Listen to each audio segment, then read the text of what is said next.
പിതാവിൻ്റെയും പുത്രൻ്റെയും പരിശുദ്ധാത്മാവിൻ്റെയും നാമത്തിൽ ആമേൻ. ഇന്ന് സെപ്റ്റംബർ 8 തിങ്കളാഴ്ച. എൻ്റെ കർത്താവേ, നിൻ്റെ ഉന്നതമായ നാമത്തിന് സ്തോത്രം ചെയ്യുന്നു. എൻ്റെ കർത്താവേ, നിൻ്റെ വിശുദ്ധ പൗരോഹിത്യത്തെ മഹത്വപ്പെടുത്തണമേ. എൻ്റെ കർത്താവേ, സഭയിലുള്ള സാന്നിധ്യം പ്രകടമാക്കണമേ.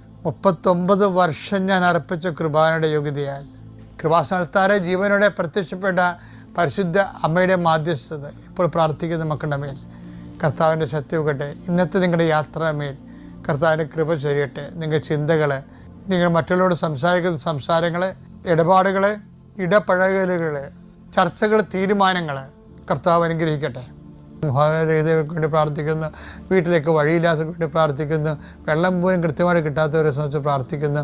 എൻ്റെ കർത്താവിനുമായ നാമത്തിൽ നീ അനുഭവിക്കുന്ന ഭൗതികമായ എല്ലാവിധ പ്രതിസന്ധികൾക്കും യേശു ക്രിസ്തു നാമത്തിൽ കൃപാസ്ഥാനത്താരെ ജീവനോടെ പ്രത്യക്ഷപ്പെട്ട പരിശുദ്ധയുടെ മാധ്യസ്ഥത്തിൽ യേശു നാമത്തിൽ പരിഹാരം ഉണ്ടായിട്ട് പ്രാർത്ഥിക്കുന്നു.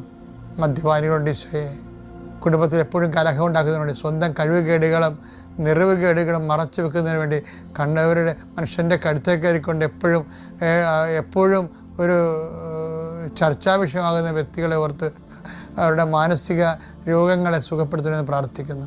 എൻ്റെ കർത്താവിൻ്റെ ഉന്നതമായ നാമത്തിൽ കൃപാസ്ഥാനത്താരെ ജീവനോടെ പ്രത്യക്ഷപ്പെട്ട പരിശുദ്ധയുടെ മാധ്യസ്ഥത നിങ്ങൾ അനുഗ്രഹിക്കപ്പെടട്ടെ.